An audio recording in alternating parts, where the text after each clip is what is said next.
Hello दोस्तों, एक बार फिर स्वागत है आपका समग्र पीएससी के यूट्यूब चैनल पर। हम घटना चक्र की जीएस पॉइंटर देख रहे थे, ठीक है। तो हमारा उसमें पहला जो सब्जेक्ट चल रहा था वो चल रहा था भारतीय राज व्यवस्था। उसमें हमने इसके 5 वीडियो देख लिए थे। अब हम आज का वीडियो स्टार्ट करेंगे राजनीतिक दल टॉपिक से, ठीक है। ये जो जीएस पॉइंटर है आपके सभी एग्ज़ामों के लिए बहुत महत्वपूर्ण है, चाहे वो पीएससी कर रहे हों, आप रेलवे, एसएससी या कोई भी एग्ज़ाम कर रहे हों जिसमें जीएस पार्ट आता है, ठीक है। उन सभी के लिए बहुत महत्वपूर्ण है। तो चलिए फिर आज का वीडियो स्टार्ट करते हैं। दोस्तों, आज हम जो भारतीय राज व्यवस्था है इसको ख़त्म भी कर देंगे, ठीक है, आज कंप्लीट कर देंगे। तो आप कमेंट में ज़रूर बताइए कि नेक्स्ट वीडियो आपको किस सब्जेक्ट का चाहिए, ठीक है। तो चलिए फिर आज का वीडियो स्टार्ट करते हैं। भारत में कोई राजनीतिक दल राष्ट्रीय दल के रूप में मान्यता प्राप्त कर सकता है यदि वह राज्य स्तर का दल है, ठीक है। कम से कम कितने राज्य स्तर का दल होना चाहिए वो, जब वो राष्ट्रीय स्तर का दर्जा प्राप्त करेगा? तो 4 राज्यों में, ठीक है, 4 राज्यों में उसे राज्य स्तर का दर्जा प्राप्त होना चाहिए। तब उसके आधार पर वह राष्ट्रीय दल में शामिल हो सकता है, ठीक है। नेक्स्ट है, किसी राजनीतिक दल को क्षेत्रीय, ठीक है, अर्थात राज्य स्तरीय दल के रूप में मान्यता दी जाती है यदि वह राज्य में या तो लोकसभा अथवा विधानसभा में 8% वोट प्राप्त करता है, ठीक है। 8% वोट प्राप्त करता है वो लोकसभा या राज्य विधानसभा में, तो उसको राज्य स्तर का दर्जा दिया जा सकता है। या और किस आधार पर?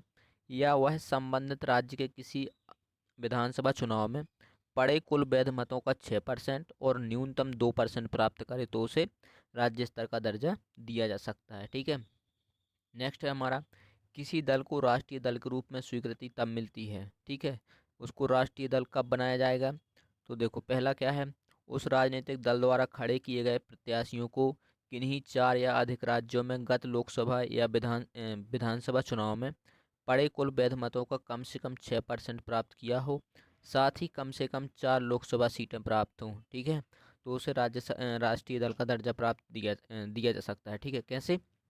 जैसे कोई राज्य है, कोई राजनीतिक दल है, ठीक है, उसने 4 या अधिक राज्यों में लोकसभा का चुनाव लड़ा हो या विधानसभा का चुनाव लड़ा हो, ठीक है। तो उसमें से जो कुल वैध मत हैं उसका 6% उसने प्राप्त किया हो, साथ ही कम से कम 4 लोकसभा सीटें प्राप्त की हों, तो उसे राष्ट्रीय स्तर का दर्जा दिया जाएगा, ठीक है।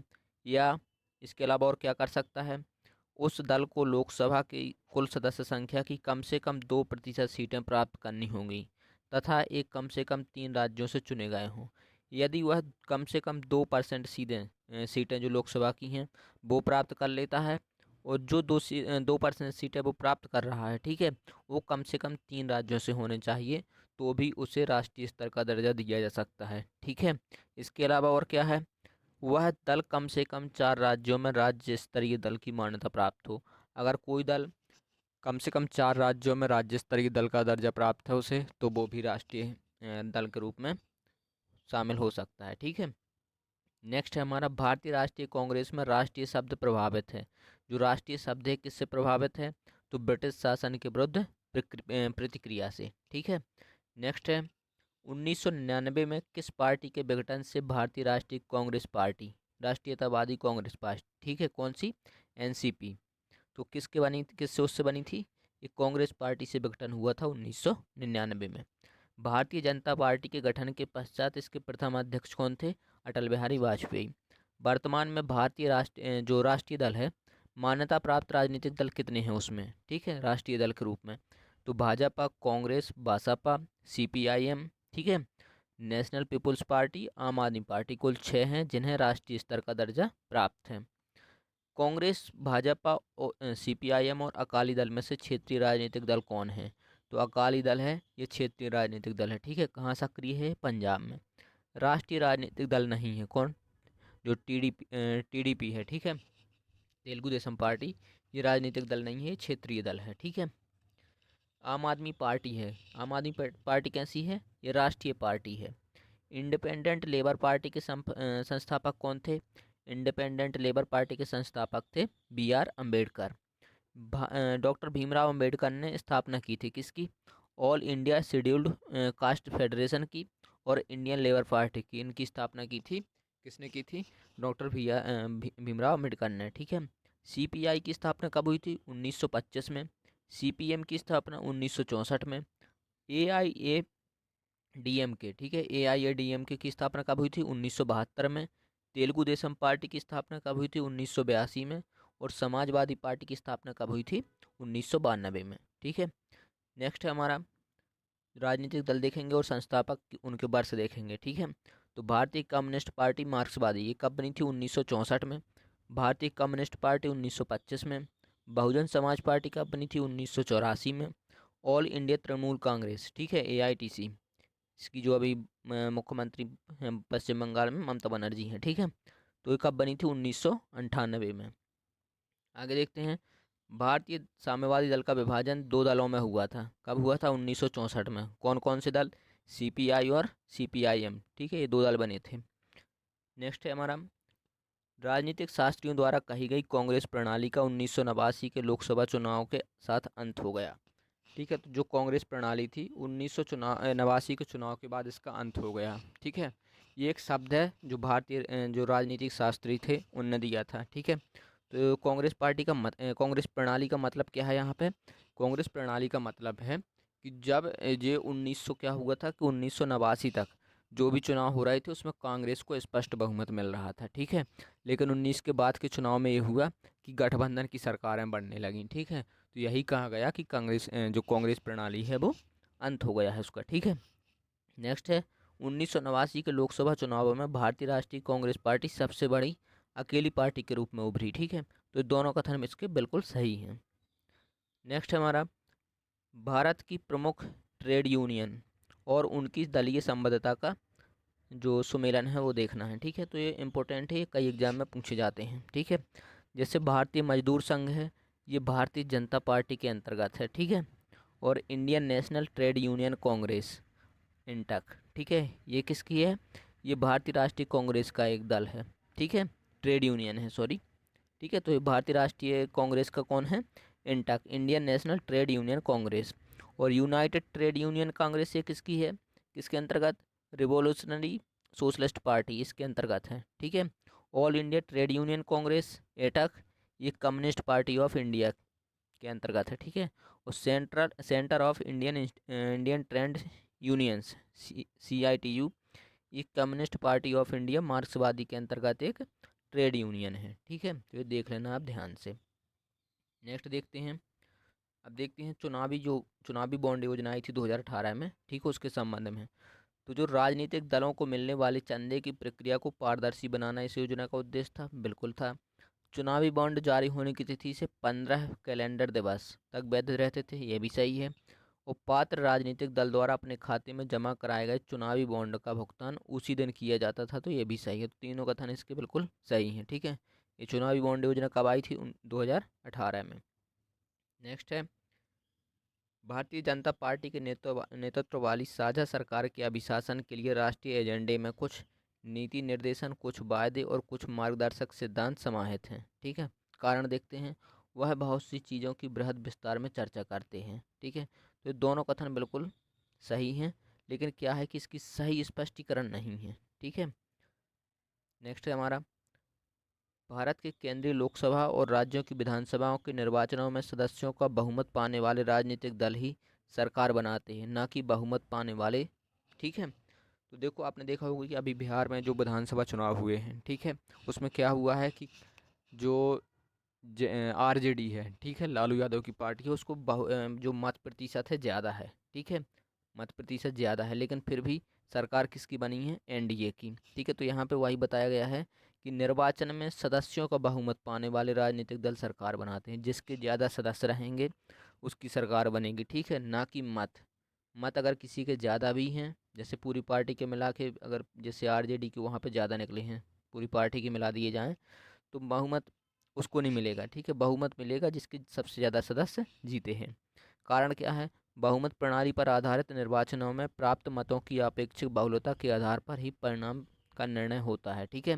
तो जो बहुमत प्रणाली है उसमें मत के अनुसार ही जो निर्वाचन प्रक्रिया है वो संपन्न होती है, ठीक है। तो दोनों कथन इसमें सही है और इसकी सही व्याख्या भी कर रहा है, ठीक है। नेक्स्ट देखते हैं, संसद और राज्य विधानमंडलों में महिलाओं के लिए 33% सीटों के आरक्षण के लिए संविधान संशोधन की आवश्यकता नहीं है। कारण क्या बताया गया है? चुनाव लड़ने वाले राजनीतिक दल बिना किसी संविधान संशोधन के जितनी सीटों पर भी चुनाव लड़ रहे हैं उसके 33% महिलाओं के लिए नियत कर सकते हैं। ठीक है, तो इसमें कहा गया है कि 33% महिलाओं को जो आरक्षण देना है 35%। ठीक है, वो ज़रूरी नहीं है कि आप उसके लिए संवैधानिक संशोधन करें। ठीक है, 33% के लिए क्या कह रहे हैं कारण में कि जो राजनीतिक दल हैं वो स्वयं ऐसा अपना सकते हैं। ठीक है, तो कथन इसमें ये गलत है। पहला क्यों गलत है?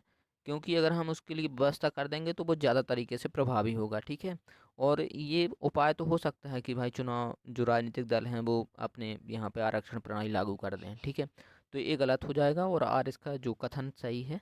ठीक है, तो हमने इसका तो वर्तमान में इसका संशोधन भी हो गया है। नारी शक्ति जो विधेयक था वो पास हो गया है और महिलाओं को इसमें 33% का आरक्षण दिया जाएगा। ठीक है, नेक्स्ट देखते हैं। भारत के विभिन्न राजनीतिक दलों को राष्ट्रीय या क्षेत्रीय दल का दर्जा देने का अधिकार है। किसको है?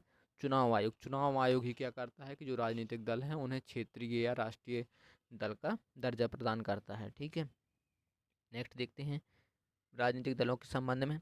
तो जन प्रतिनिधित्व अधिनियम 1951 राजनीतिक दलों के पंजीकरण का प्रावधान करता है। बिल्कुल सही है। और राजनीतिक दलों का पंजीकरण कौन करता है? निर्वाचन आयोग। ये भी सही है। और राष्ट्रीय स्तर का राजनीतिक दल वह है जिसे 4 या अधिक राज्यों में मान्यता प्राप्त है।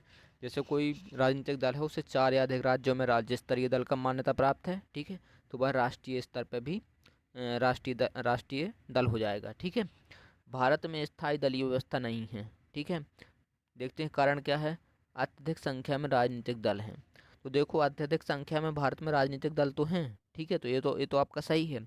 लेकिन भारत में स्थायी दलीय व्यवस्था नहीं है क्योंकि इसमें दल क्या है कि टूटते रहते हैं। ठीक है, ठीक है, तो ये ऑप्शन आपका सही हो जाएगा क्योंकि स्थायी दल नहीं है और इसमें लिखा है कि नहीं है। ठीक है, तो स्थायी दल है भारत में। अरे सॉरी, एक मिनट, मतलब फिर से देखते हैं इसको। भारत में स्थायी दलीय व्यवस्था नहीं है। तो स्थायी दलीय व्यवस्था सॉरी भारत में है। ठीक है, स्थायी दलीय व्यवस्था है और अत्यधिक संख्या में राजनीतिक दल हैं। ये भी सही है। ठीक है, तो दोनों कथन इसके सही हैं लेकिन इसकी व्याख्या सही नहीं कर रहा है। आंतरिक दलीय लोकतंत्र का उपयोग होता है कैसे? आंतरिक दलीय लोकतंत्र का उपयोग कैसे होगा? दल का आंतरिक चुनाव जो दल के पदाधिकारियों के चयन हेतु समय समय पर हो। जैसे कोई राजनीतिक दल है वो अपने अंदर चुनाव करवा रहा है तो वो क्या हो जाएगी? आंतरिक दलीय लोकतंत्र का हो जाएगा। ठीक है, एक दबाव समूह माना जा सकता है कैसा? मजदूर संघ के सदस्यों को। ठीक है, हम क्या मान सकते हैं? एक दबाव समूह मान सकते हैं। ठीक है, नेक्स्ट है हमारा स्वतंत्रता के प्रारंभिक वर्षों की भारत की दलीय व्यवस्था का एक दलीय प्रभुत्व वाली व्यवस्था के रूप में वर्णन किया है। किसने किया है? रजनी कोठारी ने। ठीक है, जो प्रारंभिक वर्ष थे स्वतंत्रता के उसमें क्या हो रहा था कि एक ही पार्टी को बहुमत मिल रहा था। ठीक है, जैसे कांग्रेस को मिल रहा था तो क्या हो गया? एक दलीय व्यवस्था कहा था किसने? रजनी कोठारी ने। ठीक है, उसके रूप में वर्णन किया था। दल बदल निरोधक अधिनियम जिस तिथि को अधिनियमित हुआ है वह कब हुआ था? 15 फरवरी 1985 को। ठीक है, आगे देखते हैं। राजनीतिक दलों को संवैधानिक मान्यता प्रथम बार मिली थी। कब मिली थी? 1985 में। भारत में एक राजनीतिक दल का विलय दूसरे राजनीतिक दल में किस स्थिति में मान्य होगा? ठीक है, जैसे कोई एक राजनीतिक दल है वो दूसरे राजनीतिक दल में विलय हो रहा है तो कैसे मान्य होगा? जब उस दल के कम से कम 2/3 सदस्य ऐसे विलय के लिए सहमत हों। ठीक है, कि वो दूसरे दल में जा रहे हों तो उसे मान्यता प्राप्त कर दी जाएगी। ठीक है, राज्य की विधायिका या संसद का एक सदस्य निर्वाचन के बाद भारत में दल बदल के आधार पर होने वाली निर्भरता का अपवाद माना जाता है। कैसे?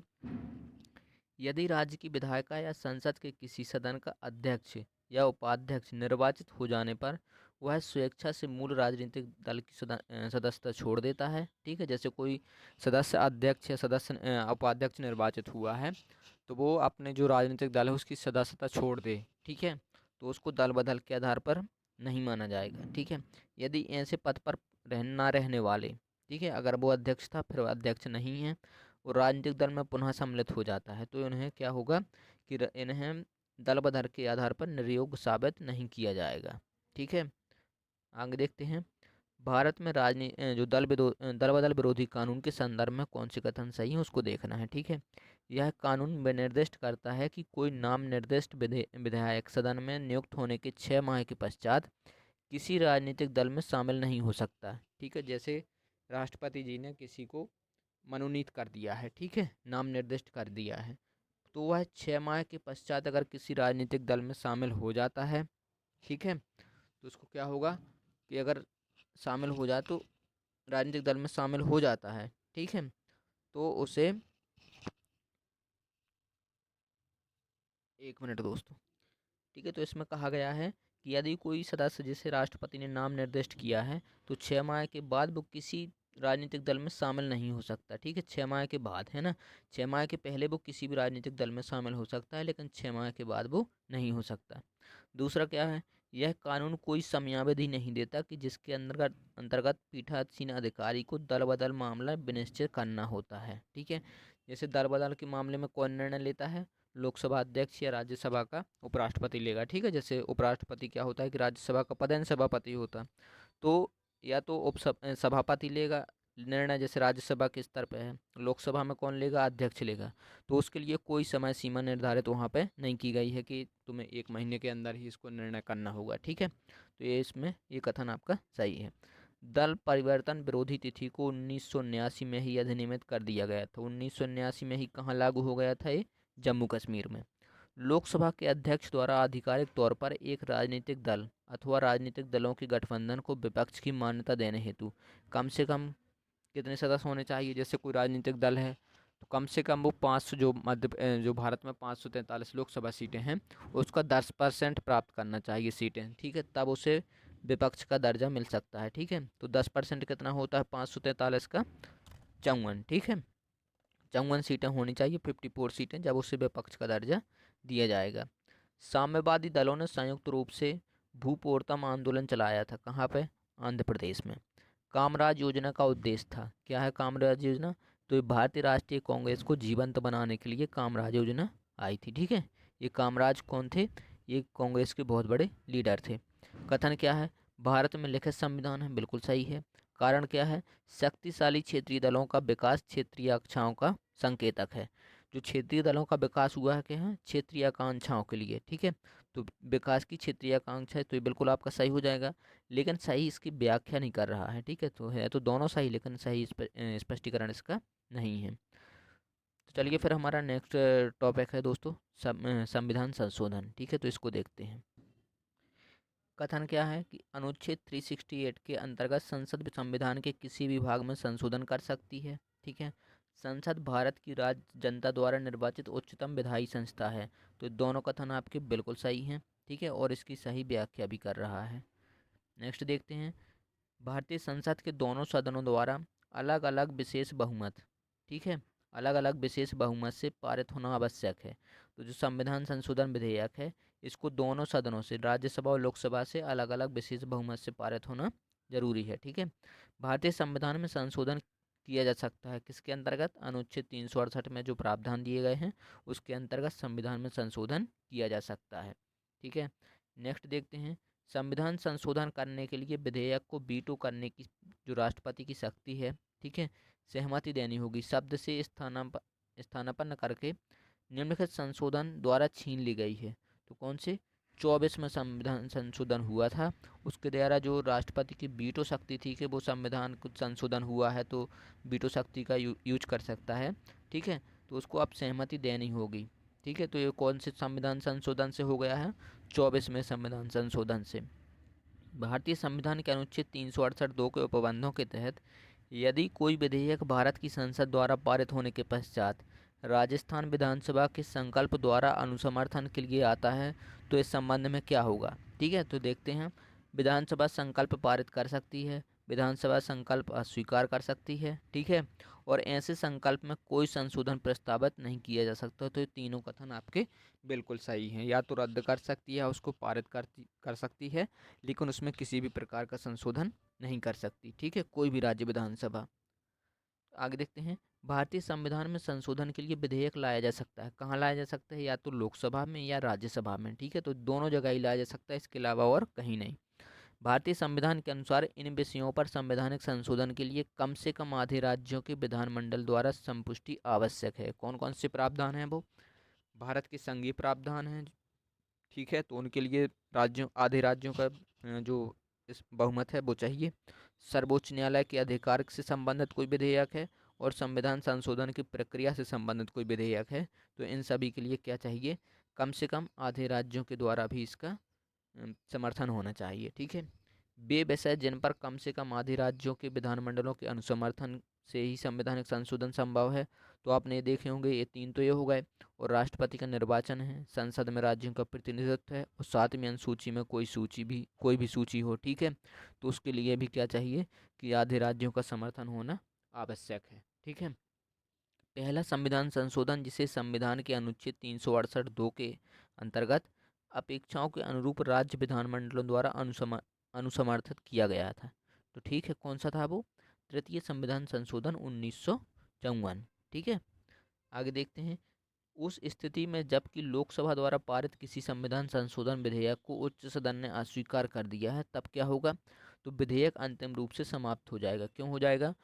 क्योंकि जो संविधान संशोधन है, इसे लोकसभा और राज्यसभा दोनों सदनों से विशेष बहुमत से पारित होना चाहिए। अगर एक भी जगह से पारित नहीं होता है तो वो रद्द हो जाएगा। ठीक है, आगे देखते हैं संविधान संशोधन से और जो कथन दिए गए हैं उनको।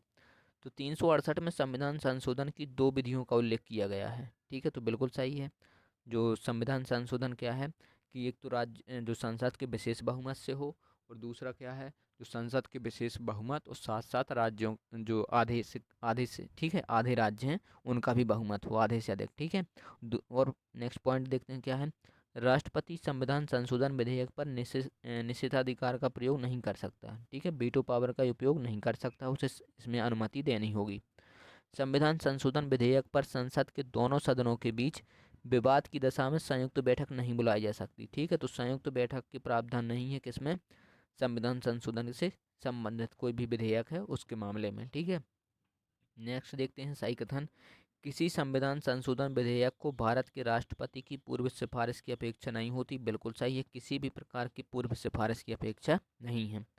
जब कोई संविधान संशोधन विधेयक भारत के राष्ट्रपति के समक्ष प्रस्तुत किया जाता है तो भारत के राष्ट्रपति के लिए यह बाध्यकारी है कि वे अपनी अनुमति दें। ये भी सही है। ठीक है, तो अनुमति देनी ही पड़ेगी क्योंकि 24वें संविधान संशोधन से ये प्रावधान कर दिया गया है। संविधान संशोधन विधेयक लोकसभा और राज्यसभा दोनों द्वारा विशेष बहुमत से पारित होना चाहिए और इसके लिए संयुक्त बैठक का कोई प्रावधान नहीं है। तो ये भी कथन आपका बिल्कुल सही है, इसको हम ऊपर देख भी चुके हैं। नेक्स्ट है, भारत के संविधान के अनुच्छेद 368 के संबंध में सही कथन है। क्या है? 24वें संविधान संशोधन 1971 तथा 101वें संविधान संशोधन 2016 के द्वारा 368 में संशोधन किया गया है। ठीक है, तो जो 24वां संविधान संशोधन आया था 1971 में, और जो 101 संविधान संशोधन आया है, ठीक है, ये जीएसटी से संबंधित है जो 101, तो इसमें भी क्या किया गया है कि इन दोनों से 368 में संशोधन हुए हैं। ठीक है, नेक्स्ट देखते हैं। भारतीय संविधान के लिए प्रथम संशोधन विधेयक कब आया था? तो 1951 में लाया गया था। ठीक है, संविधान का प्रथम संशोधन जो 1951 में आया था संबंधित था, किससे संबंधित था? कुछ राज्यों में किए गए कृषि एवं कृषि भूमि संबंधी सुधारों के संरक्षण से संबंधित था। ठीक है, कौन सा था? फर्स्ट संशोधन। भारतीय संविधान में 9वीं अनुसूची परिवर्तित हुई है कब? 9वीं अनुसूची कब जोड़ी गई है? प्रथम संशोधन द्वारा। ठीक है, ये भी क्वेश्चन एक बार पूछा जा गया है कि जो 9वीं अनुसूची है वो किस प्रधानमंत्री के कार्यकाल में जोड़ी गई थी? तो जवाहरलाल नेहरू इसका सही आंसर हो जाएगा। ठीक है, नेक्स्ट है, भारत के उच्चतम न्यायालय के न्यायाधीश की आयु ऐसे प्राधिकारी द्वारा और ऐसी रीति से अवधारित की जाएगी जिसका संसद विधि द्वारा उपबंध करे अंतः स्थापित किया गया था। कब किया गया था? 15वें संविधान संशोधन के द्वारा। ठीक है, एक बार और पढ़ लीजिएगा इसको। भारत के उच्चतम न्यायालय के न्यायाधीश की आयु, ठीक है, ऐसे प्राधिकारी द्वारा या ऐसी रीति से अवधारित की जाएगी जिसका संसद विधि द्वारा उपबंध करे। ठीक है, तो जो उच्च न्यायालय के न्यायाधीश हैं उनकी आयु कैसे निर्धारित होगी? ये 15वें संविधान संशोधन द्वारा बताया गया है। ठीक है, भारतीय रियासतों के शासकों के विशेष अधिकारों और जो प्रीवी पर्स थे उसकी समाप्ति कब हुई थी? तो 1971 में इसकी समाप्ति हुई। तो ध्यान रखना है, प्रीवी पर्स कई मामलों में पूछा गया है, कई पेपरों में पूछा गया है। ठीक है, तो इसको ध्यान रखना। 69वां संविधान संशोधन दिल्ली को राष्ट्रीय राजधानी का दर्जा प्रदान करता है। बिल्कुल सही है। ठीक है, 75वां संविधान संशोधन क्या है? राज्य स्तर पर किराया अधिकरणों की स्थापना करता है। ये भी सही है। 80वां संविधान संशोधन क्या है? ये 10वें वित्त आयोग की सिफारिशों को स्वीकार करता है। ये भी सही है। ठीक है, और 83वां संविधान संशोधन क्या है?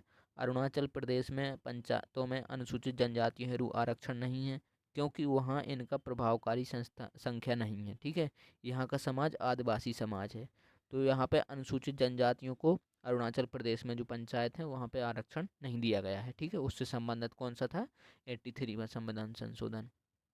नेक्स्ट है हमारा सही कथन, देखते हैं। भारत के संविधान में 99वें संविधान संशोधन को भारत के उच्चतम न्यायालय ने अभिखंडित कर दिया है, क्योंकि यह न्यायपालिका की स्वतंत्रता का अतिक्रमण करता था। ठीक है, तो जो राष्ट्रीय न्यायिक नियुक्ति आयोग बना था, ठीक है, ये 2014 में बना था, जिससे 2015 में इसको समाप्त कर दिया है किसने, सुप्रीम कोर्ट ने। ठीक है, नेक्स्ट देखते हैं। राष्ट्रीय नियुक्ति आयोग से संबंधित संविधान संशोधन अधिनियम, जिसे उच्चतम न्यायालय की संविधान पीठ ने असंवैधानिक घोषित कर दिया है, कौन सा था वो, 99वां संविधान संशोधन। संविधान संशोधन जिसके द्वारा दिल्ली को राष्ट्रीय राजधानी क्षेत्र का दर्जा दिया गया, तो 69वां संविधान संशोधन था, जिसे दिल्ली को राष्ट्रीय राजधानी क्षेत्र का, ठीक है, एनसीआर का दर्जा दिया गया है। ठीक है, दिल्ली नेशनल कैपिटल क्षेत्र कब बना, 69वें संविधान संशोधन द्वारा।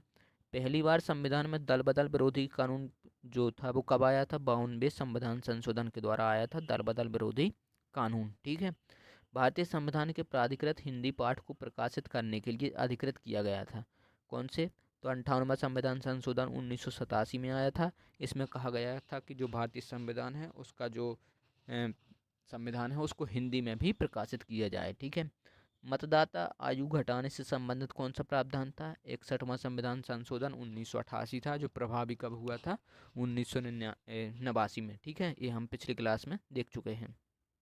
आगे देखते हैं। भारतीय संविधान का 79वां संशोधन विधेयक संबंधित है किससे, लोकसभा और राज्य विधानसभाओं में अनुसूचित जातियों तथा अनुसूचित जनजातियों के आरक्षण से संबंधित है। ठीक है, तो ये 79वां और 104वां ये दोनों संबंधित हैं SC/ST के लोकसभा और राज्य विधानसभाओं में आरक्षण से संबंधित। ठीक है, आगे देखते हैं। अनुसूचित जाति अनुसूचित जनजाति के संयुक्त राष्ट्रीय आयोग दो अलग अलग निकायों में बांटा गया। जो पहले SC और ST का जो आयोग था वो एक ही था। ठीक है, लेकिन 89वें संविधान संशोधन 2003 द्वारा इसको दो भागों में बांटा गया है। ठीक है, तो इसका गठन कब हुआ है, 2004 में हुआ था अनुसूचित जाति आयोग का, और 2004 में ही हुआ था अनुसूचित जनजाति आयोग का। ठीक है, तो दो बने थे कौन से संविधान संशोधन से, 89वें संविधान संशोधन से। संविधान की मूल संरचना की अवधारणा सर्वोच्च न्यायालय द्वारा प्रतिपादित की गई थी। तो संविधान की मूल संरचना आपने सुना होगा, जो मूल ढांचा है वो किस में दिया गया था, केशवानंद भारती बनाम केरल राज्यवाद में, जो कब हुआ था, 1973 में। ठीक है, आगे देखते हैं। भारतीय संविधान की आधारभूत संरचना के सिद्धांत का तात्पर्य क्या है। जो भारतीय संविधान की आधारभूत संरचना है, इस सिद्धांत का तात्पर्य क्या है कि संविधान के कुछ लक्षण ऐसे अनिवार्य हैं उनका निराकरण नहीं किया जा सकता। संविधान में कुछ ऐसे लक्षण हैं जिनको किसी भी तरीके से हटाया नहीं जा सकता। ठीक है, तो यही कहा है कि संविधान की आधारभूत संरचना है। भारत में नागरिकों के मौलिक अधिकारों में संशोधन कर सकती है, कौन कर सकती है, संसद। ठीक है, संसद क्या कर सकती है, जो फंडामेंटल राइट है उनमें संशोधन कर सकती है, लेकिन आधारभूत ढांचा डिस्टर्ब नहीं होना चाहिए। ठीक है, आगे देखते हैं। निम्नलिखित पर विचार कीजिए तथा उनका सही कालक्रम व्यवस्थित कीजिए। तो जो गोलकनाथवाद है, ठीक है, फिर केशवानंद भारतीवाद एक कब आया था, 1973 में आया था केशवानंद भारतीवाद। 24वां संविधान संशोधन विधेयक अधिनियम और 42वां संविधान संशोधन अधिनियम। ठीक है, तो 42वां संविधान संशोधन कब आया था, 1976 में। ठीक है, तो पहला गोलकनाथ कब आया था, 1967 में। ठीक है, 1967 में आया था।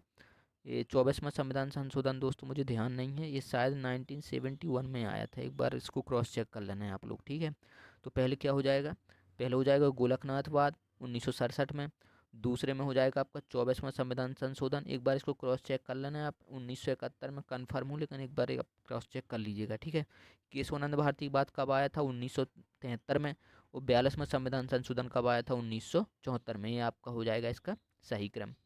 सर्वोच्च न्यायालय ने पहली बार संसद की संविधान संशोधन की जो शक्ति है उसको सीमित किया था, कब किया था, गोलकनाथ बनाम पंजाब राज्य विवाद में इसको सीमित किया था। लघु संविधान कहा गया था किसे, 42वें संविधान संशोधन अधिनियम को लघु संविधान कहा गया था। क्यों, क्योंकि इसमें एक बार जो 42वां संविधान संशोधन है, संविधान के बहुत सारे भागों का इसमें संशोधन शामिल था। ठीक है, इसीलिए इसे लघु संविधान कहा गया था। जिस संविधान संशोधन के द्वारा प्रस्तावना में समाजवादी शब्द जोड़ा गया, तो वो 42वां संविधान संशोधन ही था जिसके द्वारा इसमें समाजवादी शब्द जोड़ा गया था। कहाँ पे? प्रस्तावना में। 44वें संविधान संशोधन के संबंध में सही है क्या है? यह संशोधन जनता सरकार द्वारा लाया गया था। ठीक है, ये कब लाया गया था? जनता सरकार कब थी? 1977 और 79 के बीच में, तो तब लाया गया था। ठीक है, 1978 में लाया गया था।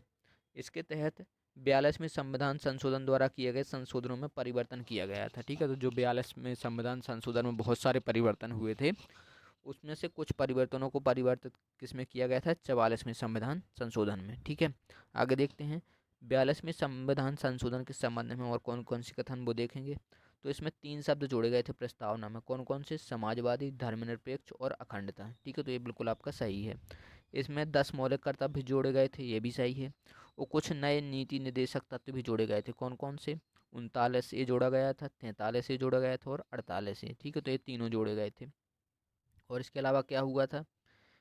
इसके द्वारा राष्ट्रपति को चुनाव आयोग के परामर्श से राज्य विधानमंडलों या मंडलों के सदस्यों को आयोग घोषित करने का अधिकार प्रदान किया गया था। ठीक है, तो राष्ट्रपति को इसमें अधिकार प्रदान किया गया था कि वो चुनाव आयोग से परामर्श करके जो राज्य विधानमंडल हैं, ठीक है, उनके सदस्यों को आयोग घोषित कर सकता है। ठीक है, कौन कर सकता है? राष्ट्रपति। आगे देखते हैं, यह प्रावधानित करता है कि कोई कानून जो राज्य के उन नीति निर्देशक सिद्धांतों को जो अनुच्छेद 39 बी और सी में वर्णित हैं प्रभावी बनाने हेतु पारित किया जाए। इस कारण से निरस्त नहीं किया जाएगा कि अनुच्छेद 14 और 19 के जो अधिकार दिए गए हैं उनको सीमित करता है। ठीक है, तो कौन से में? 25वां संविधान संशोधन आया था 1971 में, इसमें प्रावधान किया गया था। क्या मतलब था इसका? कि जो 39 बी और सी में डीपीएसपी में वर्णित हैं, ठीक है, उनको लागू करने के लिए आप ये नहीं कह सकते कि अनुच्छेद 14 और 19 का ये उल्लंघन करते हैं। ठीक है, ये मामला था।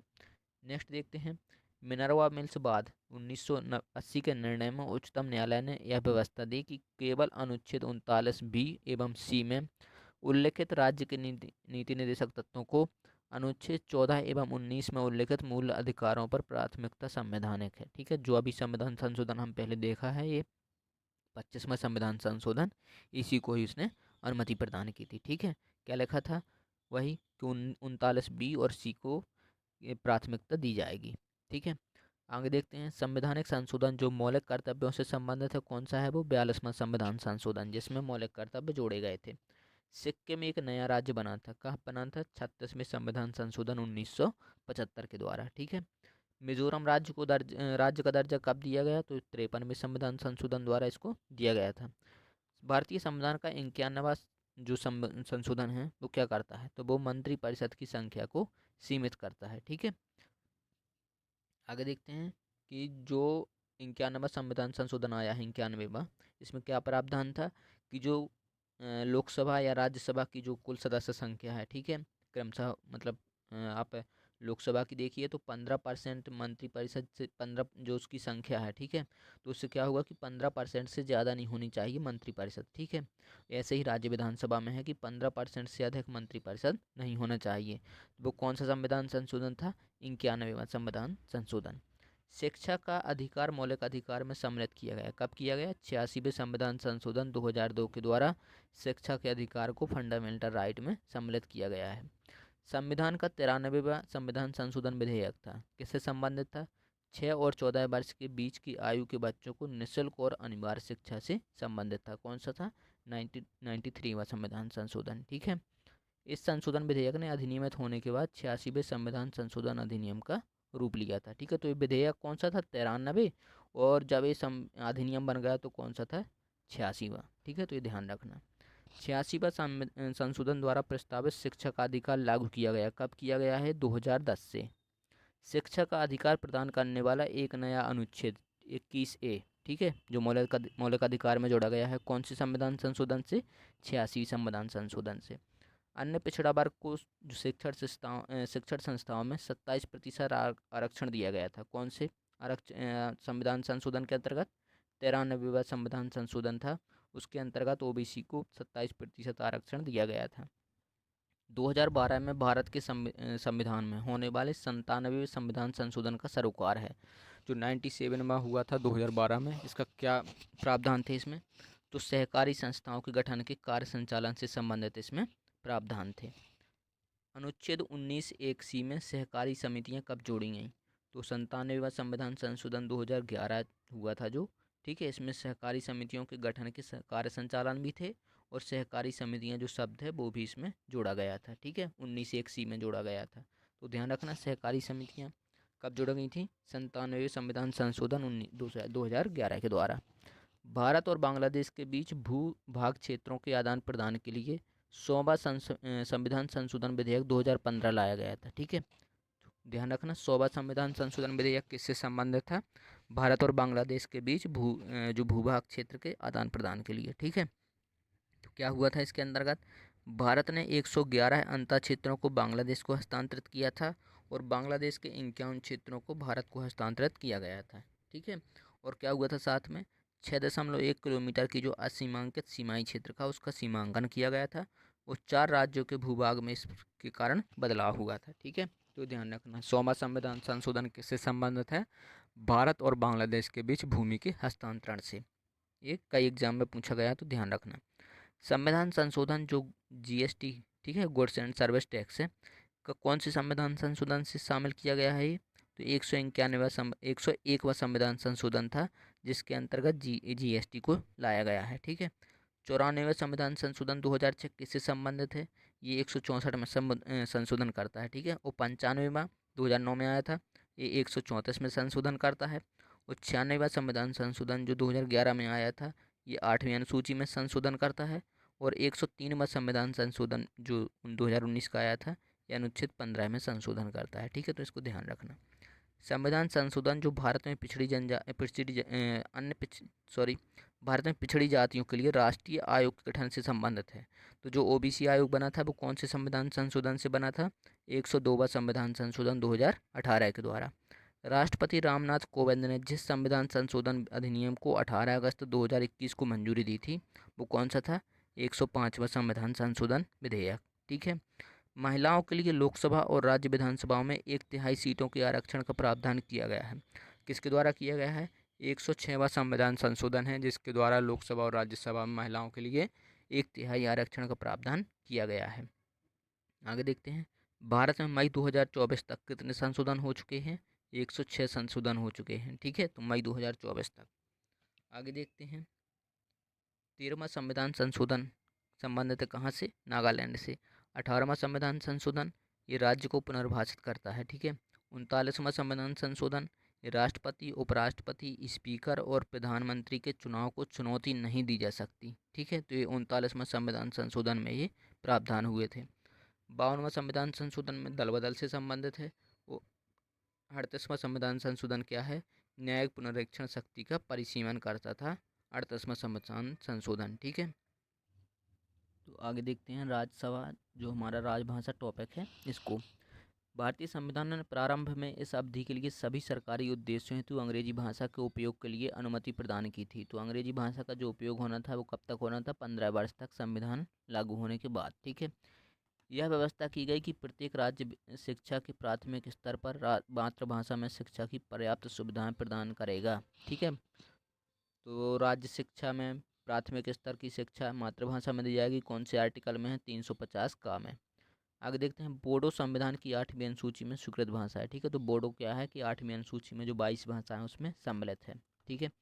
भारतीय संविधान के 344 अनुच्छेद के अनुसार राजकीय भाषा आयोग का गठन हुआ था, ठीक है। प्रथम राजकीय भाषा आयोग का गठन कब हुआ था? 1955 में बीजी खेर की अध्यक्षता में, ये ध्यान रखना।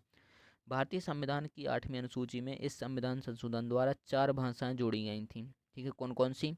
बोडो, डोंगरी, मैथिली, संथाली। तो ये 92वां संविधान संशोधन था, ठीक है, जिसके द्वारा जो संख्या थी वो कितनी हो गई थी भाषाओं की? 22। संविधान की 8वीं अनुसूची में नहीं है, तो भोजपुरी उसमें नहीं है और अंग्रेजी उसमें शामिल नहीं है, ठीक है। आगे देखते हैं, 71वें संविधान संशोधन 1992 के द्वारा 8वीं अनुसूची में 3 भाषाएं जोड़ी गई थी। कौन कौन सी? नेपाली, कोंकणी और मणिपुरी, ठीक है। 21वें संविधान संशोधन से कौन जोड़ी गई थी? सिंधी भाषा।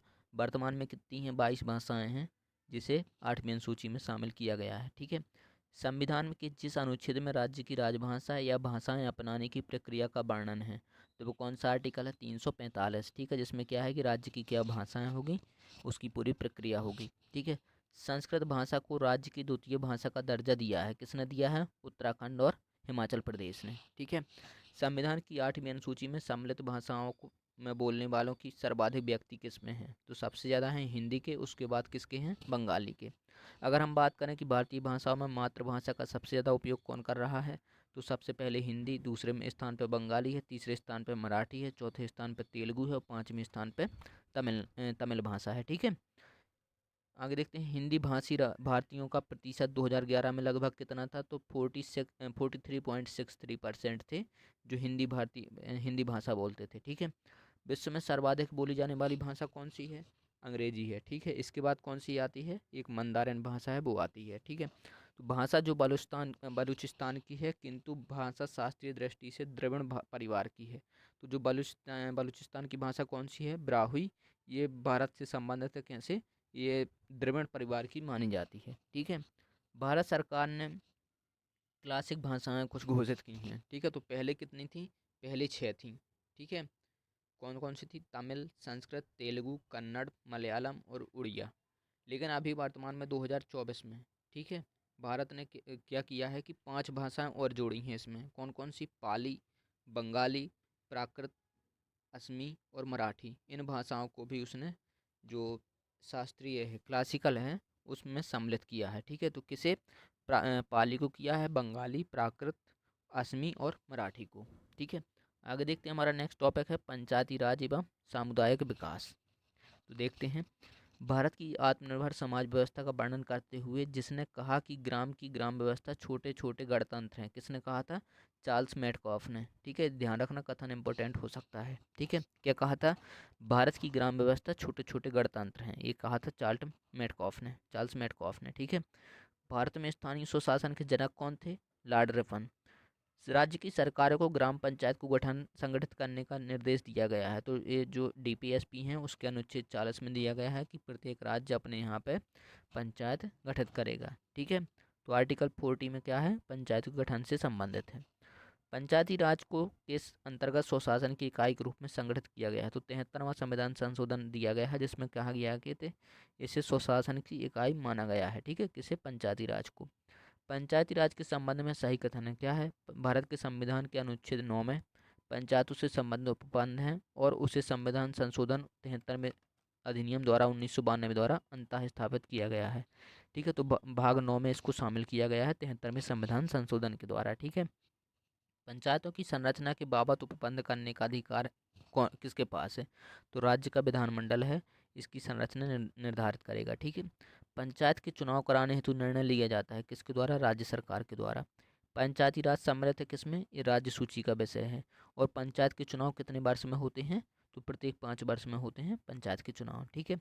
और पंचायत के संबंध में सही कथन कौन कौन से देखते हैं? राज्य निर्वाचन आयोग पंचायतों का चुनाव संपादित करते हैं, बिल्कुल सही है। सभी पंचायतों का कार्यकाल 5 वर्ष निर्धारित किया गया है, ये भी सही है। एक पंचायत के भंग होने पर 6 माह के अंदर चुनाव कराना भी अनिवार्य है, तो ये भी आपका बिल्कुल सही है। ठीक है। पंचायतों के समस्त चुनाव का संचालन कौन करता है? तो राज्य निर्वाचन आयोग करेगा। ठीक है। पंचायतों के निर्वाचन से संबंधित। पंचायत स्तर पर चुनाव लड़ने की न्यूनतम आयु कितनी है? 21 वर्ष। और पंचायती राज संस्थाओं का चुनाव राज्य चुनाव आयोग के पर्यवेक्षण में होता है, तो ये भी आपका बिल्कुल सही है। ठीक है। तो क्या है कि 21 वर्ष की न्यूनतम आयु है पंचायत के स्तर के चुनाव लड़ने के लिए। ठीक है। 73वां संविधान संशोधन भारत के स्थानीय स्वशासन के इतिहास में एक आधार स्तंभ के रूप में माना जाता है, तो बिल्कुल सही है। और 73वां संविधान संशोधन ने पंचायतों को अति अपेक्षित संवैधानिक दर्जा भी प्रदान किया है, तो ये भी आपका बिल्कुल सही है। और इसका जो व्याख्या है वो भी आपकी सही है। और देखते हैं कथन, भारत के 73वें और 74वें संविधान संशोधन के द्वारा स्थानीय जो संविधान में त्रिस्तरीय सरकार का प्रावधान किया गया है, तो बिल्कुल ये जो संविधान संशोधन 73 है, ये पंचायती राज से संबंधित है।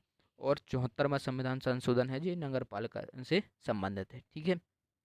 आगे देखते हैं, भारत के संविधान में पंचायतों तथा नगर पालिकाओं से संबंधित 73वें और 74वें संवैधानिक संशोधन जब पारित हुए तो उस समय प्रधानमंत्री कौन थे? तो कौन थे प्रधानमंत्री? पीवी नरसिम्हा राव। ठीक है। ये क्वेश्चन बन सकता है।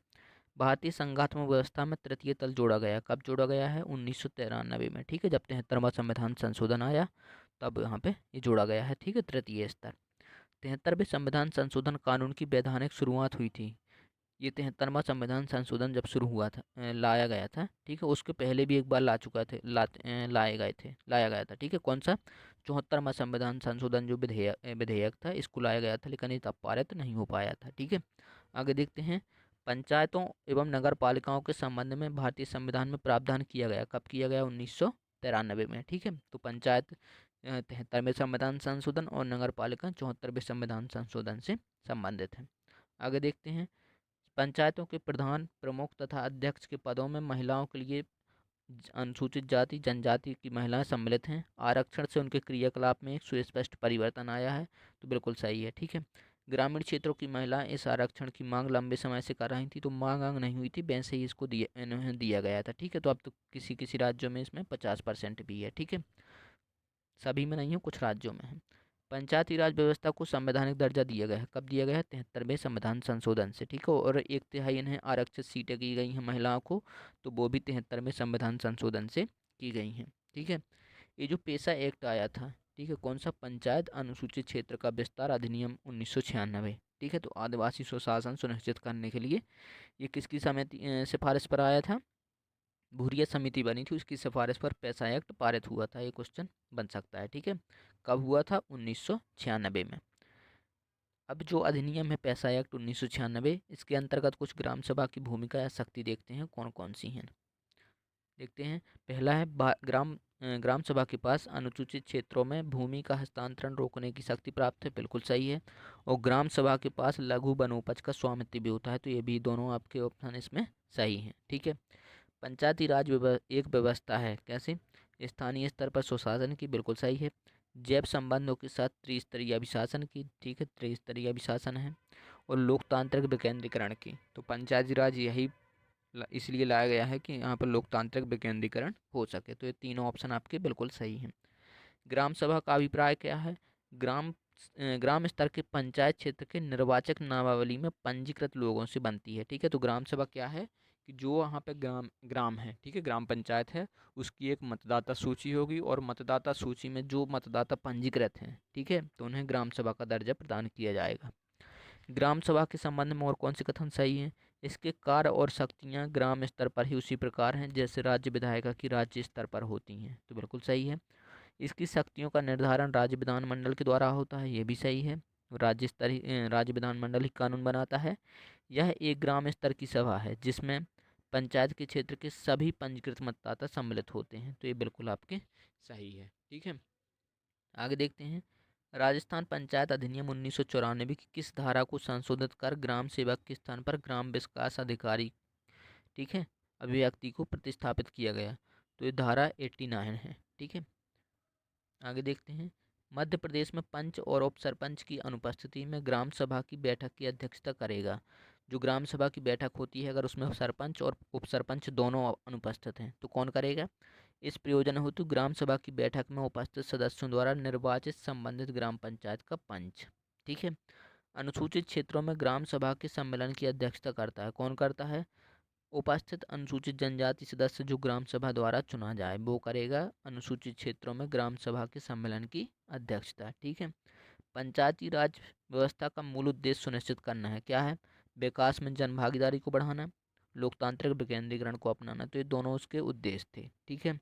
मनरेगा कार्यक्रम भारतीय संविधान के इस अनुच्छेद को लागू करने हेतु लाया गया, तो आर्टिकल 43 में था काम का अधिकार, ठीक है। तो उसको लागू करने के लिए मनरेगा कार्यक्रम लाया गया था। पंचायती राज का प्रधान लक्ष्य क्या है? तो ग्राम वासियों में शक्ति का विकेंद्रीकरण इसका प्रधान लक्ष्य था, ठीक है। आगे देखते हैं। पंचायती राज से संबंधित सही कथन है, देखते हैं। पंचायत व्यवस्था भारतीय ग्रामीण जीवन का युगों से एक अभिन्न अंग रहा है, बिल्कुल सही है, अभिन्न अंग रहा है प्राचीन काल से ही। यह एक त्रिस्तरीय जैविक रूप से जुड़ी संरचना है, बिल्कुल सही है। और 243 जीव के महत्व को बढ़ाता है, ठीक है। तो ये तीनों कथन आपके बिल्कुल सही हैं। पंचायती राज का मुख्य उद्देश्य क्या है? पंचायती राज का मुख्य उद्देश्य है लोगों को विकासात्मक प्रशासन में भागीदारी के योग्य बनाना, ठीक है। सफलतापूर्वक कार्य हेतु पंचायती राज का पूरे सहयोग की जरूरत है, किसे? स्थानीय जनता की ज़रूरत है, तभी पंचायती राज जैसी संस्था को सफल बनाया जा सकता है। भारत में पंचायती राज प्रतिनिधित्व करता है किसको? शक्तियों का विकेंद्रीकरण को, लोगों की हिस्सेदारी को और सामुदायिक विकास को, ठीक है। 73वें संविधान संशोधन के द्वारा विकेंद्रीकरण किया गया है। किस चीज़ का विकेंद्रीकरण किया गया है? निर्णय लेने की शक्ति का। ठीक है, तो ये ऑप्शन बिल्कुल राइट आंसर है। पूर्ण व्यवस्था का भी किया गया है, और न्यायिक शक्तियों का इसमें कोई प्रावधान नहीं है। प्रशासनिक शक्तियों का विकेंद्रीकरण, ये सही है। ठीक है, तो एक एक और दो चार। ठीक है, न्यायिक शक्तियों का विकेंद्रीकरण इसमें नहीं हुआ है। राज्य सरकार का स्थानीय इकाइयों द्वारा नियंत्रण नहीं होता। कैसे? नागरिकों की शिकायत के मामलों में स्थानीय जो निकाय हैं उनका नियंत्रण नहीं है। ग्रामीण स्थानीय शासन का पंचायती राज नामांकन जिस भारतीय नेता के सुझाव का परिणाम था। तो पंचायती राज का नामांकन M.K. गांधी ने कहा था। ठीक है, तो ग्रामीण सुशासन जो स्थायी सुशासन है ये किससे संबंधित है? व्यक्ति हैं वो M.K. गांधी। ठीक है, आगे देखते हैं। CDP एवं NES के पुनर्गठन के लिए 1957 में NDC द्वारा स्थापित समिति का नाम बताएं जिसने ग्रामीण स्थानीय सरकार की त्रिस्तरीय प्रणाली का सुझाव दिया था। तो वो बलवंत राव मेहता समिति थी। ठीक है, जो कब बनी थी? 1957 में। उसके सुझाव के आधार पर त्रिस्तरीय पंचायती राज व्यवस्था को अपनाया गया था। तो बलवंत राव मेहता ने त्रिस्तरीय बोला था, अशोक मेहता समिति ने द्विस्तरीय बोला था, और LM सिंघवी ने स्थानीय स्वशासन पद्धति अपनाने का बात की थी, और GB के राव ने क्या कहा था कि प्रतिनिधित्व के तरीके में सुधार हो। ठीक, तो ये समितियां थी और उनके सुझाव थे। बलवंत राय मेहता समिति की सिफारिशों के अनुसार पंचायती राज व्यवस्था सर्वप्रथम स्थापित की गई थी। कहाँ पे? राजस्थान में। ठीक है, पंचायती राज व्यवस्था का वास्तुकार किसे कहा जाता है? तो BR मेहता। ठीक है, बलवंत राय मेहता को इसका शिल्पी कहा जाता है। आगे देखते हैं। पंचायत सांख्यिकी युक्तिकरण, ये किसने कहा था? BR राव ने। ठीक है, पंचायत और सहकारी के संबंध में कार्य समूह, ये SD मिश्रा से संबंधित हैं। और ग्रामीण विकास एवं गरीबी उन्मूलन कार्यक्रमों के लिए प्रशासनिक व्यवस्था, ये किसने कहा था? GB के राव समिति ने। ठीक है, भारत में पंचायती राज संस्था के कामकाज की जांच के लिए निम्नलिखित समितियां नियुक्त की गई थीं। कौन कौन सी? LM सिंघवी समिति थी, GB के राव समिति थी, अशोक मेहता समिति, बलवंत राय मेहता समिति, और इसमें और भी कुछ समितियां सम्मिलित थीं। भारत में पंचायती राज व्यवस्था सर्वप्रथम राजस्थान और उसके बाद कहाँ पर हुई थी? तो पहले राजस्थान में, फिर उसके बाद आंध्र प्रदेश में। ठीक है, आगे देखते हैं।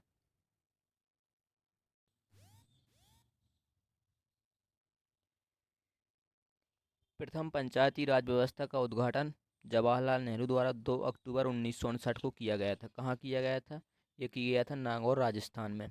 बलवंत राय मेहता समिति की प्रजातांत्रिक विकेंद्रीकरण की सिफारिश के अनुसार क्या है कि जिला स्तर पर, ब्लॉक स्तर पर और ग्राम स्तर पर, ठीक है, त्रिस्तरीय पंचायती राज व्यवस्था का गठन होना था। ठीक है, आगे देखते हैं। पंचायती राज से संबंधित समितियां कालक्रम के अनुसार। तो सबसे पहले बलवंत राय मेहता समिति गठित हुई थी, उसके बाद अशोक मेहता समिति, फिर GB के राव समिति और LM सिंघवी समिति। ठीक है, तो ये इनका क्रम हो गया। आगे देखते हैं। CH हनुमंता राव समिति कब बनी थी? ये 1984 में। GB के राव कब समिति बनी थी? 1985 में। अशोक मेहता समिति बनी थी 1977 में। LM सिंघवी समिति बनी थी 1986 में। और बलवंत राय मेहता कमेटी कब बनी थी? 1957 में।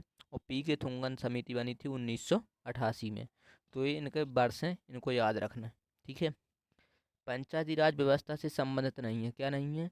दिनेश गोस्वामी समिति संबंधित नहीं है, और BK राव समिति, ये दोनों पंचायती राज से संबंधित नहीं है। न्याय पंचायतों के गठन की सिफारिश किसने की थी? तो अशोक मेहता समिति ने न्याय पंचायतों के गठन की सिफारिश की थी। अशोक मेहता समिति ने पंचायती राज के लिए संस्तुति की थी। किसकी? तो द्विस्तरीय जो पंचायती राज व्यवस्था है, उस किसने बोला था?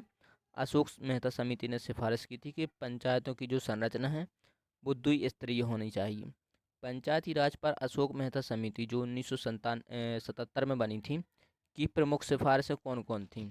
तो पंचायती राज के 3 स्तर व्यवस्था के स्थान पर द्विस्तरीय व्यवस्था हो, और राज्य स्तर के नीचे पर्यवेक्षण हेतु जिला को विकेंद्रीकरण का प्रथम बिंदु माना जाए। ठीक है, तो ये दोनों उसने सिफारिश की थी।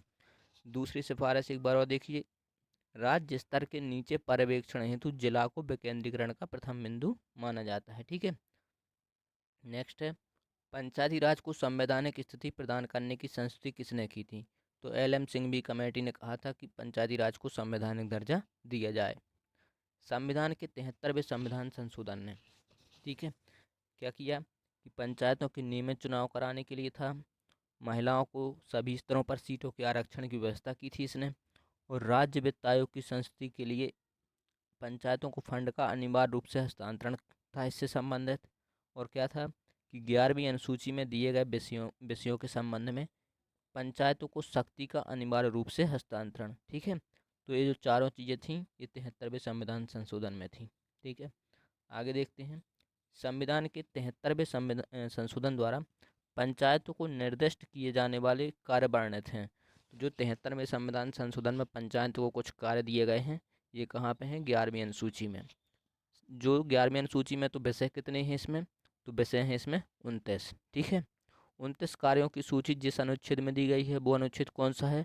243 जी। ठीक है, इसको याद करने का क्या होगा कि 243 जी, जी से मतलब होता है गोली, और गोली हो गई हैं, ठीक है, कार्यों की शक्ति। ठीक है, कार्यों को पूर्ण करने के लिए। आगे देखते हैं। पुस्तकालय, ईंधन और चारा, ग्रामीण खेल एवं तकनीकी प्रशिक्षण में से 11वीं अनुसूची में शामिल नहीं है। तो क्या नहीं है? ग्रामीण खेल। ठीक है, पुस्तकालय है, ईंधन है, चारा है, ठीक है, और क्या है? तकनीकी प्रशिक्षण भी है, लेकिन ग्रामीण खेल इसमें शामिल नहीं है। निर्वाचन आयोग के संबंध में सही है। क्या सही है? संविधान जो राज्य के पंचायतों और नगर पालिकाओं के चुनावों के लिए मतदाता सूची तैयार करना। ठीक है, मतदाता सूची कौन तैयार करता है? राज्य निर्वाचन आयोग। और राज्य की पंचायतों एवं नगर पालिकाओं के लिए निर्वाचन कराना, तो ये दोनों कार्य कौन करता है? राज्य निर्वाचन आयोग। ठीक है, आगे देखते हैं। मध्य प्रदेश राज्य निर्वाचन आयोग का गठन कब हुआ था? तो 1 फरवरी 1994 को। राजस्थान के राज्य निर्वाचन आयोग के संबंध में निम्नलिखित कथनों में से कौन कौन से सही है वो देखना है। ठीक है, तो अनुच्छेद 243 टा के अधीन जुलाई 1994 में इसका गठन किया गया। बिल्कुल सही है, 243 का के अंतर्गत, के अंतर्गत। ठीक है, हिंदी में क्या है उसका? 243 टा में राज्य निर्वाचन आयोग का गठन किया गया है। राज्य निर्वाचन आयोग के प्राधानत्व एक सदस्यीय आयोग है। तो ये दोनों कथन बिल्कुल सही हैं। जो राज्य निर्वाचन आयोग है वो एक सदस्यीय निकाय है। आगे देखते हैं। राज्य निर्वाचन आयोग राजस्थान से संबंध, सही कथन क्या है कि राज्य निर्वाचन आयोग राजस्थान का गठन जुलाई 1994 में हुआ था। ठीक है, तो ये राजस्थान का पूछा है, तो 1994 में उधर गठित हुआ था। इसका एक सचिव होता है जो राज्य का मुख्य निर्वाचन अधिकारी भी होता है। ठीक है, तो ये दोनों कथन राजस्थान के परिप्रेक्ष्य में सही है। पंचायतों में से उत्तर प्रदेश में जिला योजना में सम्मिलित किया गया है। क्या क्या किया गया है? नगर पंचायत, ग्राम पंचायत और क्षेत्र पंचायत। ठीक है, 73वें संविधान संशोधन का अभिपालन करने वाला प्रथम राज्य कौन है? मध्य प्रदेश। ठीक है, जब संवैधानिक दर्जा दिया गया था तो सबसे पहले किस राज्य ने इसे अपनाया था? मध्य प्रदेश ने। 73वां संविधान संशोधन 1992 निर्दिष्ट करता है क्या? देश में मजबूत और जीवंत पंचायती राज संस्थाओं की बुनियाद रखने के लिए। ठीक है, तो 73वां संविधान संशोधन पंचायत से संबंधित है। महिलाओं को पंचायत में आरक्षण भारतीय संविधान में संशोधन करके दिया गया है। तो कौन से? 73वां संविधान संशोधन किया गया है। ठीक है, और इसमें 1/3 आरक्षण महिलाओं को प्रदान किया गया है। संविधान के अंतर्गत पंचायतों में महिलाओं के लिए 1/3 आरक्षण कहाँ पे है? 243 डी में। कुछ राज्यों में स्त्रियों को 50% आरक्षण भी दिया गया है। तो वो कौन कौन से हैं? बिहार भी है, उत्तराखंड भी है, मध्य प्रदेश भी है और हिमाचल प्रदेश में। इन चारों राज्यों में 50% आरक्षण महिलाओं को दिया गया है।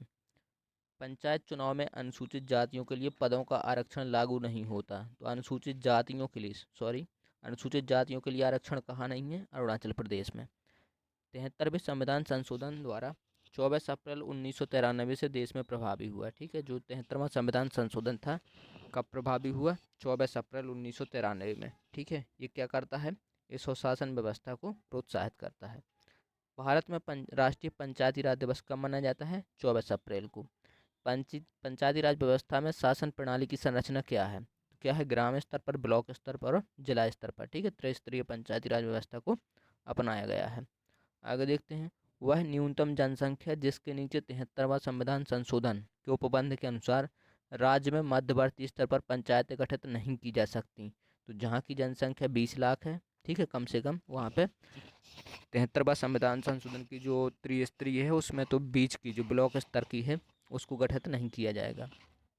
तृणमूल लोकतंत्र की तृणमूल लोकतंत्र संबंधित है किससे? ये पंचायती राज व्यवस्था से संबंधित है। ठीक है, यही जो त्रिस्तरीय है उसी को तृणमूल भी कहा गया है। आगे देखते हैं, पंचायती राज व्यवस्था अपनाई गई थी तो लोकतंत्र की शक्तियों के विकेंद्रीकरण के लिए। पंचायती राज की त्रिस्तरीय प्रणाली में आते क्या क्या आते हैं? ग्राम पंचायत, क्षेत्र पंचायत और जिला पंचायत। ठीक है, क्षेत्र पंचायत को ब्लॉक भी कह देते हैं आप लोग। ठीक है, जो ब्लॉक स्तर पर होता है वो।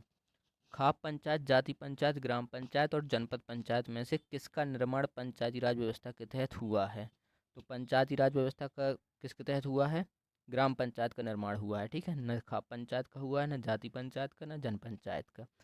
3 सोपानों में पंचायतें बनाने की परिकल्पना कहाँ पे की गई है? तो जो भारत के संविधान है उसका भाग 9 है। ठीक है, वहाँ पे पंचायतों के बनाने की परिकल्पना की गई है। ठीक है, एक क्षेत्र पंचायत निर्धारित किया जाता है कैसे? राज्य सरकार द्वारा। ठीक है, राज्य सरकार निर्धारित करेगी कि क्षेत्र पंचायत का क्षेत्र क्या होना चाहिए। ठीक है, खंड और जिला पंचायतों की सीमा में परिवर्तन की अधिसूचना कौन जारी करता है?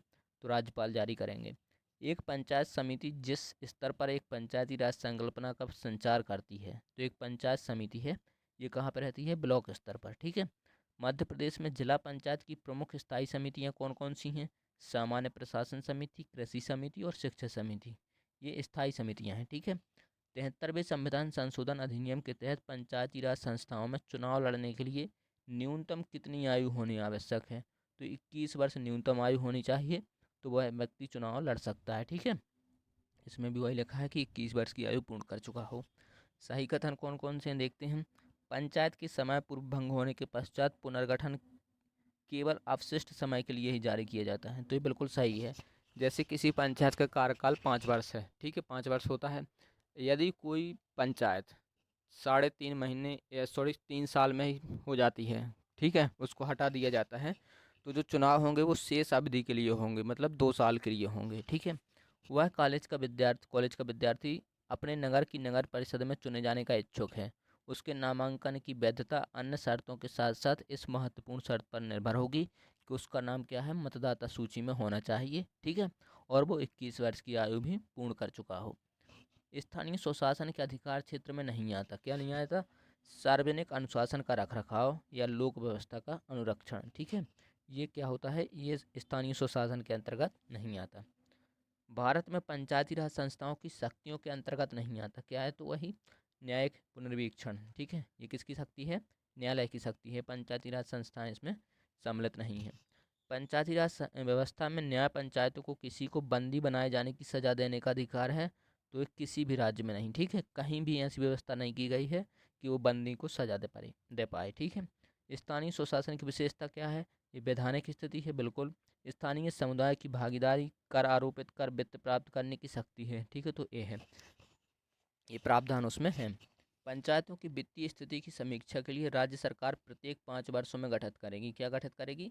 राज्य वित्त आयोग। ठीक है, तो 243 आई आर्टिकल में है, वहाँ पे प्रत्येक 5 वर्ष के लिए राज्य वित्त आयोग की स्थापना की जाएगी।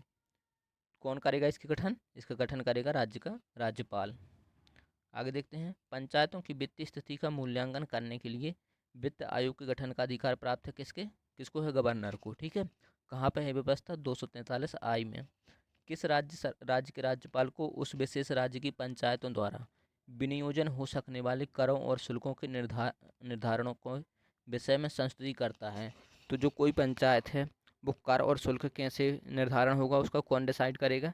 राज्य वित्त आयोग। ठीक है, ये सिफारिश करेगा, उसी के हिसाब से सरकार काम करेगी। राज्य सरकार तथा स्थानीय शासन के बीच राजस्व बंटवारे के लिए कौन जिम्मेदार है? उत्तरदायी है राज्य वित्त आयोग। ठीक है, आगे देखते हैं, भारतीय संविधान के इस संशोधन द्वारा नगरपालिका कानून को अद्यतन बना दिया गया है। कौन से संविधान संशोधन से?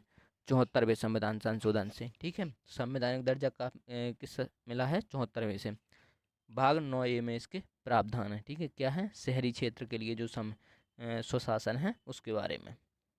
आगे देखते हैं, 74वें संविधान संशोधन से सही कथन कौन से हैं?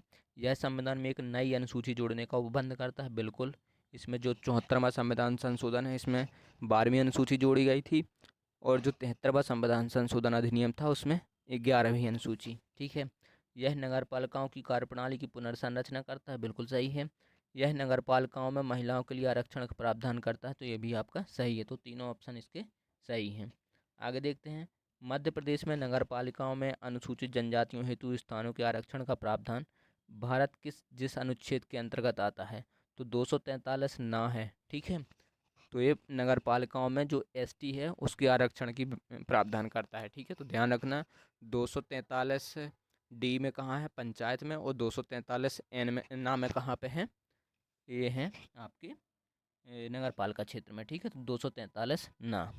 राजस्थान नगर पालिका अधिनियम 2009 के प्रावधानों के अनुसार राज्य सरकार द्वारा नगर परिषद में अधिकतम नाम निर्दिष्ट किए जा सकते हैं।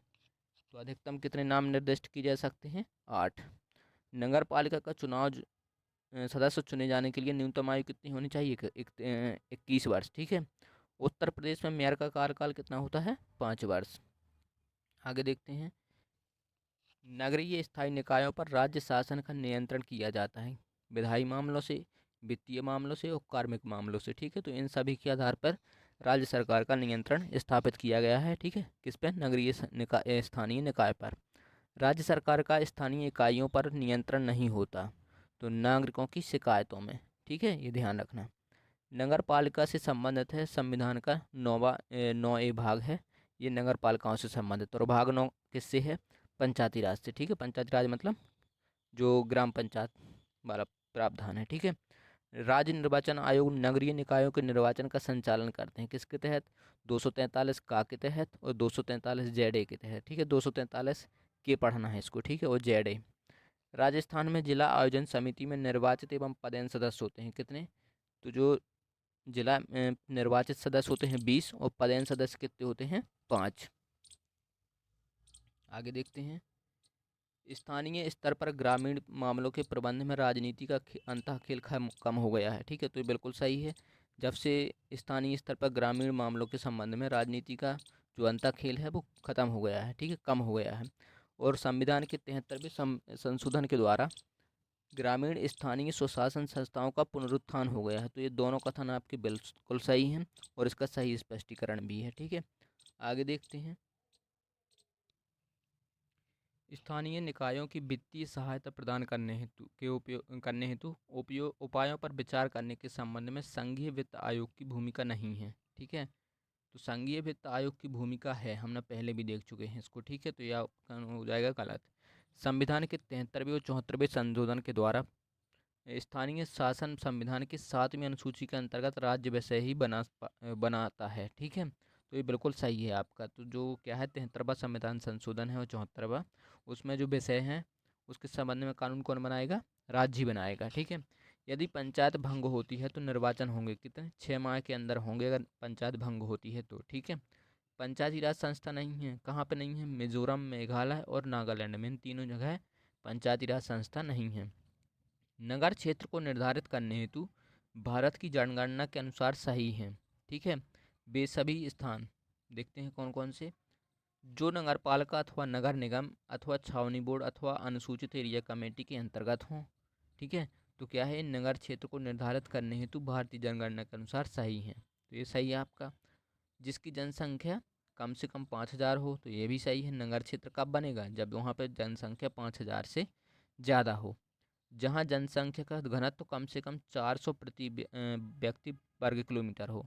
जहाँ पे जनसंख्या घनत्व 400 व्यक्ति प्रति वर्ग किलोमीटर है, वो क्षेत्र नगर क्षेत्र बन सकता है, ठीक है। और तीसरा क्या है, कार्यशील पुरुषों का न्यूनतम 75% गैर कृषि कार्यों में संलग्न हो, ठीक है। जो भी नगर क्षेत्र बनेगा उसमें कुछ प्रावधान होने चाहिए, जैसे 5,000 की जनसंख्या हो कम से कम, घनत्व क्या हो उधर 400 व्यक्ति प्रति वर्ग किलोमीटर, और 75% जो वहाँ की पुरुष जनसंख्या है वो गैर कृषि कार्यों में संलग्न हो, तो उसको नगर क्षेत्र का दर्जा दिया जा सकता है, ठीक है। किसी राज्य में नगर पालिका का सीमा क्षेत्र अधिसूचित करने के लिए सक्षम है कौन है? राज्य का राज्यपाल। राज्य का राज्यपाल ही डिसाइड करेगा कि नगर पालिका क्षेत्र कैसा होना चाहिए, ठीक है। उसकी सीमा को वो अधिसूचित करेगा। आगे देखते हैं, नगर निगम एक निश्चित क्षेत्र तथा जनसंख्या वाले बड़े नगरों में गठित किए जाते हैं, ये बिल्कुल सही है। और बड़े नागरिकों को नगरीय प्रशासन अत्यंत जटिल प्रकृति का होता है, तो ये भी सही है, ठीक है। तो दोनों कथन इसके सही हैं और इसकी व्याख्या भी हो रही है। आगे देखते हैं, भारत में महानगर योजना समिति भारतीय संविधान के प्रावधानों के अंतर्गत गठित होती है। उस महानगरीय क्षेत्र के लिए विकास योजना का प्रारूप तैयार करता है, ठीक है। तो महानगर योजना समिति क्या करती है, योजनाओं को प्रारूप तैयार करती है और भारतीय संविधान के प्रावधानों से इसका गठन होता है।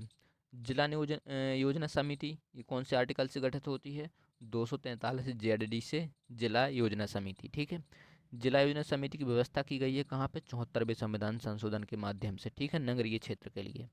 और इसमें जो और कौन कौन से प्रावधान है 74वें संविधान संशोधन में, वार्ड समितियों, महानगर आयोजन समिति एवं जिला आयोजन समिति का प्रावधान भी है वहाँ पे। ठीक है, आगे देखते हैं।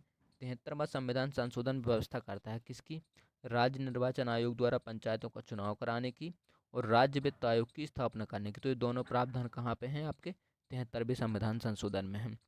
भारत में प्रत्येक पंचायत का कार्यकाल 5 वर्ष का होता है। ठीक है, कब से होता है, अपने प्रथम अधिवेशन की निर्धारित तिथि से। जब भी पंचायत क्षेत्र में जो सरपंच या प्रधान चुना जाता है, उसकी पहली बैठक जिस दिन से होगी, ठीक है, तब क्या होगा, उसी दिन से 5 वर्ष का कार्यकाल निर्धारित होगा। भारतीय संविधान का 73वां संविधान संशोधन प्रावधान करता है कि पंचायत चुनाव को आदेशात्मक तथा लोकसभा एवं विधानसभा चुनाव के समकक्ष बनाने का। ठीक है, तो ये प्रावधान करता है 73वां संविधान संशोधन। पंचायतों की संरचना के संबंध में सही कथन है, क्या है, किसी राज्य का विधानमंडल विधि द्वारा पंचायत की संरचना के लिए उपबंध कर सकेगा, बिल्कुल सही है। और ग्राम सभा गांव स्तर पर अपनी शक्तियों का प्रयोग करेगी, ये भी सही है। और ऐसे राज्य जिनकी जनसंख्या 20 लाख से अधिक नहीं है को मध्य स्तर पर पंचायत का गठन न करने की छूट है, बिल्कुल सही है। ठीक है, अगर जनसंख्या 20 लाख से अधिक नहीं है तो अब वो राज्य अपने मध्य स्तर पर जो मध्य स्तर की पंचायत है उसको गठित ना करे। पंचायत निर्वाचन हेतु राज्य निर्वाचन आयोग नियुक्त किया जाता है, किसके द्वारा, राज्यपाल के द्वारा। पंचायत समिति के सदस्य चुने जाते हैं किसके द्वारा, जनता द्वारा प्रत्यक्ष रूप से। पंचायती राज प्रणाली में पंचायत समिति गठित होती है, कहाँ पे होती है, खंड स्तर पर। ठीक है, ब्लॉक स्तर पर जो दूसरा स्तर है वहाँ पे गठित होती है। ब्लॉक स्तर पर बनी पंचायत को पंचायत समिति है प्रशासनिक प्राधिकरण की। ठीक है, आगे देखते हैं। जो मंडल प्रजा परिषद है कहाँ पे है, आंध्र प्रदेश एवं तेलंगाना में। ठीक है, उप प्रभाग स्तर पर जिला परिषद कहाँ पे है, असम में है। जनपद पंचायत कहाँ पे है, ये मध्य प्रदेश में। जो दूसरा स्तर है वहाँ पे मध्य प्रदेश में इसको जनपद पंचायत कहते हैं। ठीक है, क्षेत्र पंचायत उत्तर प्रदेश में चलती है। तालुका परिषद कहाँ है, गुजरात में। आंचलिक परिषद कहाँ है, पश्चिम बंगाल में। ठीक है, इनके वहाँ पर लोकप्रिय नाम है। उत्तर प्रदेश में जिला पंचायत का अध्यक्ष निर्वाचित होता है, कैसे, जिला पंचायत के सदस्यों द्वारा अपने सदस्यों में से किसी को भी जिला जो अध्यक्ष है उसको निर्वाचित किया जा सकता है। ठीक है, आगे देखते हैं। उत्तर प्रदेश में किसी नगरपालिका के अध्यक्ष का निर्वाचन किया जाता है, कैसे, अपने नगर क्षेत्र की निर्वाचन सूची में सम्मिलित सभी निर्वाचकों द्वारा। ठीक है, और अपने नगर क्षेत्र के वार्डों के निर्वाचकों में से। तो ये दोनों कथन आपके सही हैं। आगे देखते हैं। नगर कस्बा स्थानीय निकाय, लखनऊ क्या है, नगर निगम है, छावनी परिषद है। कानपुर क्या है, नगर निगम है। गाजियाबाद भी नगर निगम है। और काकोरी क्या है, नगर पंचायत है। महात्मा गांधी राष्ट्रीय ग्रामीण रोजगार गारंटी अधिनियम के अंतर्गत लाभ प्रदान प्राप्त करने के पात्र हैं किसके, कौन है, किसी भी परिवार के वयस्क सदस्य हैं उन्हें इसके जो अधिनियम है मनरेगा इसके तहत लाभ प्रदान किया जाता है। ठीक है, तो जो महात्मा गांधी राष्ट्रीय ग्रामीण रोजगार गारंटी योजना में आयोजना बनाने, संपादन करने व क्रियान्वयन की जिम्मेदारी किसकी है, ग्राम पंचायत की। ठीक है, अब इस प्रावधान में कुछ जो मनरेगा कानून है इसमें संशोधन हुआ है और इसका नाम, नया नाम क्या रख दिया गया है, विकसित भारत जी राम जी। ठीक है, तो उसको आप लोग अपडेट जो हुए हैं उसको देखना पड़ेगा अलग से, क्योंकि बहुत सारे प्रावधानों में अपडेट हुआ है। ठीक है, उसका नाम आप ध्यान रखना, विकसित भारत जी राम जी योजना। सामुदायिक विकास के पहले स्थापित कार्यक्रम थे, कौन से थे, सामुदायिक विकास कार्यक्रम जिसे सीडीपी कहते हैं, कब बना था, 1952 में। और राष्ट्रीय प्रसार सेवा एनईसी कब बना था, 1953 में। भारतीय संविधान के अनुच्छेद 243 जेड जे के अनुसार सहकारी समिति के निदेशकों की संख्या, अधिकतम संख्या क्या है, 21। जो सहकारी समितियां हैं उसमें मैक्सिमम सदस्य कितने हो सकते हैं, 21। अब हमारा नेक्स्ट जो टॉपिक है वो क्या है, कुछ वर्गों के लिए विशेष उपबंध। ठीक है, पिछड़ी जाति आयोग के प्रथम सभापति कौन थे, काका साहेब कालेलकर। ठीक है, किसी समुदाय को अनुसूचित जनजाति के रूप में घोषित करने के लिए आवश्यक विशिष्टताएं क्या है, कि आदिम लक्षणों के संकेत हों। ठीक है, विशिष्ट संस्कृति हो उनकी, बड़े पैमाने पर समुदाय के साथ संपर्क में शर्मा शर्म होने में उनमें। ठीक है, और पिछड़ापन एवं भौगोलिक अलगाव हो, अगर ये लक्षण हैं तो उन्हें अनुसूचित जनजाति घोषित किया जा सकता है। ठीक है। सर्वाधिक जनसंख्या कहाँ है एसटी की? तो मध्य प्रदेश में। अनुसूचित जाति और जनजातियों के लिए राष्ट्रीय आयोगों के गठित करने का प्रावधान सम्मिलित संविधान में है। तो 338 के तहत अनुसूचित जनजाति आयोग जाति आयोग है, और 338 ए के तहत अनुसूचित जनजाति आयोग है। ठीक है। आगे देखते हैं SC ST की जो सूचियां हैं प्रत्येक राज्य स्तर के लिए उस राज्य के राज्यपाल से परामर्श के पश्चात राष्ट्रपति द्वारा 1950 में जारी आदेश द्वारा बनाई गई थी। ठीक है। तो ये सही है आपका। इस सूची में संशोधन केवल संसद अधिनियम बनाकर कर सकते हैं, ये भी सही है। कोई जनजाति राज्य के केवल एक भाग के लिए अनुसूचित जनजाति घोषित की जा सकती है, तो ये भी आपका कथन सही है। ठीक है। अनुसूचित जाति जनजाति का दर्जा धर्म निष्ठा से तटस्थ है। ठीक है। उसमें जो अनुसूचित जनजाति का दर्जा दिया जाएगा तो उसमें धर्म निष्ठा को नहीं माना जाएगा। ठीक है।